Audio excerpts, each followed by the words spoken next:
कर्म की गठरी बांध कर जग में फिरे इंसान, जैसा करे वैसा भरे, विधि का यही विधान। तो दोस्तों, मैं बात कर रहा हूं अरविंद केजरीवाल की। आम आदमी पार्टी के मुखिया अरविंद केजरीवाल, जो भ्रष्टाचार को मिटाने के लिए सत्ता में आए और खुद भ्रष्टाचारी हो गए। अरविंद केजरीवाल आए तो ऐसे थे, ऐसा लग रहा था कि पूरे देश में भ्रष्टाचार खत्म ही हो जाएगा। आपने नायक मूवी तो देखी होगी, जिस प्रकार अनिल कपूर इस मूवी में आकर सब कुछ बदल देते हैं, अरविंद केजरीवाल भी कुछ इसी तरह आए थे। लेकिन वो क्या कर गए ये तो हम सब जानते ही हैं। वोट बैंक की राजनीति करते करते अरविंद केजरीवाल एक ऐसा खेल खेल गए जिसे ना तो कोई आज तक खेल पाया था और ना ही भविष्य में कोई खेल पाएगा। जानते हैं क्यों? क्योंकि अरविंद केजरीवाल ने दिल्ली की जनता को मुफ्तखोर बना दिया है। मुफ्तखोर भी ऐसा कि उन्हें सिर्फ बिजली और पानी दे दो, जितना मन चाहे उतना लूटो। आपको 2020 में हुए दंगे तो याद ही होंगे, जिसमें आम आदमी पार्टी के कई नेता सम्मिलित थे। लेकिन क्या हुआ, उस समय हिंदुओं ने खुद को बहुत ठगा महसूस तो किया, लेकिन उन्हें क्या फ़र्क पड़ता है। उन्हें तो सिर्फ बिजली और पानी मुफ्त दे दो, जी भर कर लूटो। उन्हें कोई फ़र्क नहीं पड़ता कि देश कहाँ जा रहा है। गिरगिट तो बहुत देखे होंगे आपने, लेकिन ऐसा गिरगिट कभी नहीं देखा होगा। एक ऐसा गिरगिट जो सत्ता के लालच में अपने ही सहयोगियों से बैर कर बैठा, सिर्फ किस लिए? ताकि दिल्ली की कुर्सी पर विराजमान हो सके और दिल्ली की जनता को भरपूर लूट सके। अरे क्या बदला है साहब आपने सिर्फ भ्रष्टाचार बढ़ाया है और कुछ नहीं। लोगों से पूछो कि क्या बदलाव आया है तो कहते हैं कि हॉस्पिटल बेहतर हो गए। चलो मान लेते हैं कि हॉस्पिटल बेहतर हो गए, और कुछ तो कहते हैं कि स्कूल भी बेहतर हो गए। चलो मान लेते हैं कि स्कूल भी बेहतर हो गए, लेकिन आपने अलग से कोई स्कूल बनाया जिसका आपने वादा किया था अपने मैनिफेस्टो में? वो सभी वादे कहाँ हैं?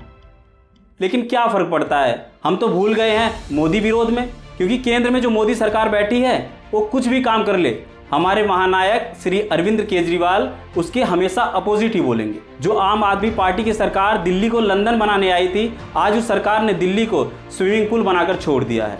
एक ऐसा कूड़ा घर जहां कोई भी आना पसंद नहीं करेगा। आप दिल्ली की हर वो गलियां देख सकते हैं जहां जगह जगह जल भराव है, लोग बीमारी से परेशान हैं। लेकिन क्या है, क्योंकि अरविंद केजरीवाल की सरकार कहती है कि हमने सभी इलाज मुफ्त किए हैं, तो आप बीमार पड़िए, पीड़ा सहिए, उससे कोई फ़र्क नहीं पड़ता, क्योंकि आपको दवाइयाँ तो सरकार मुफ्त में ही दे रही है। जब 2013 में पहली बार 49 दिनों के लिए अरविंद केजरीवाल की सरकार बनी थी, तब लोग ऐसे नारे लगा रहे थे, ऐसा लग रहा था, मुझे भी ऐसा लग रहा था कि लगता है अब कुछ परिवर्तन आने वाला है।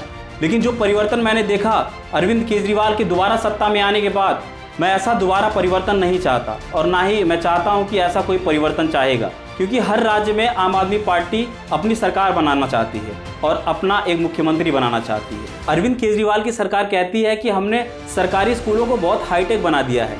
अरे साहब, जब आपने सरकारी स्कूलों को हाईटेक बना दिया है तो क्यों ना आप अपने बच्चों का एडमिशन उन्हीं स्कूलों में करा देते हैं? क्यों उन्हें डीएवी जैसे प्राइवेट स्कूलों में पढ़ा रहे हैं? जब आपके स्कूल हाईटेक हैं, सारी सुविधाएं हैं, तो आप भी तो अपने बच्चों को उन्हीं स्कूलों में पढ़ाएं। लेकिन नहीं, क्योंकि आप जानते हैं कि उन स्कूलों की वास्तविकता क्या है, इसलिए आप ऐसा कभी नहीं करेंगे। जो सरकार भ्रष्टाचार को मिटाने आई थी, आज उसी सरकार पे तरह तरह के भ्रष्टाचार के आरोप लग रहे हैं। लेकिन ये बात हम तो जानते हैं कि जिस राज्य में उस पार्टी की सरकार होती है, वहाँ का करप्शन उजागर करना इतना आसान नहीं है, क्योंकि उसके जाँच के अधिकार उस मुख्यमंत्री के पास होते हैं, जिसकी फाइलें वो दबा कर बैठी हुई है। जो सरकार सबको एक समान रूप से तौलने आई थी, आज वही सरकार विक्टिम कार्ड खेल रही है। अगर देखा जाए तो आम आदमी पार्टी की सरकार ने हिंदुओं के लिए कुछ नहीं किया। दिल्ली के इलाकों में जगह जगह बनते मजार और हज हाउस के लिए फंड देती है आम आदमी पार्टी की सरकार, और कितना गिर जाएगी इसका कोई अनुमान नहीं लगा सकता। क्योंकि आम आदमी पार्टी की सरकार का एजेंडा ही एंटी हिंदू है। वह हिंदुओं को आगे बढ़ते ना तो देख सकती है और ना ही किसी भी प्रकार की उनकी सहायता कर सकती है। आम आदमी पार्टी की सरकार तो एक विशेष समुदाय पर मेहरबान है और सभी फंड सिर्फ उन्हीं के लिए है। ये वही सरकार है, जब राम मंदिर का मुद्दा कोर्ट में लंबित था, तब इसी सरकार ने कहा था कि हम राम मंदिर को बनने नहीं देंगे। लेकिन जब राम मंदिर का फैसला आया तो ये वही सरकार है जो ये कह रही है कि हम लोगों को मुफ्त का दर्शन कराएंगे। अरे साहब, मुफ्त के अलावा आपको और कुछ भी आता है? वोट की राजनीति करते करते आप ये भूल जाते हैं कि आप कर क्या रहे हैं। जब बात हिंदू वोट लेने की आती है तो आप हिंदुओं की तरफ झुकने लगते हैं, और खैर आप एक विशेष समुदाय के लिए तो मेहरबान हैं ही। और इसमें कोई दो राय नहीं कि जिस प्रकार पहले मुगलों का राज दिल्ली पर था, उसी प्रकार दोबारा मुगलों का राज दिल्ली पर होगा, और दिल्ली में हिंदुओं का रहना दूभर होता जाएगा। हाँ, हो सकता है कि कुछ लोग मुझे नीचे कमेंट में गालियाँ दें कि ऐसा कहाँ हो रहा है, लेकिन आप यदि उन दंगा प्रभावित इलाकों से होते तो आप शायद जान सकते थे कि कितनी पीड़ा वहाँ के हिंदुओं ने झेली है। और हाँ, इतना सब कुछ जानने के बाद भी यदि आपकी आंखें अभी भी नहीं खुली हैं तो आपको ज़्यादा समय वेट नहीं करना है। वो समय जल्दी आएगा जब कश्मीर जैसी हालात दिल्ली में होंगे।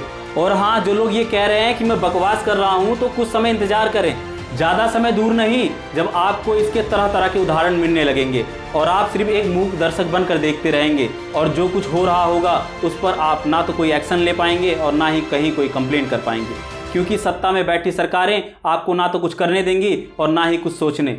आपको मेरी वीडियो कैसी लगती है, अपने विचार नीचे कमेंट सेक्शन में ज़रूर दीजिएगा।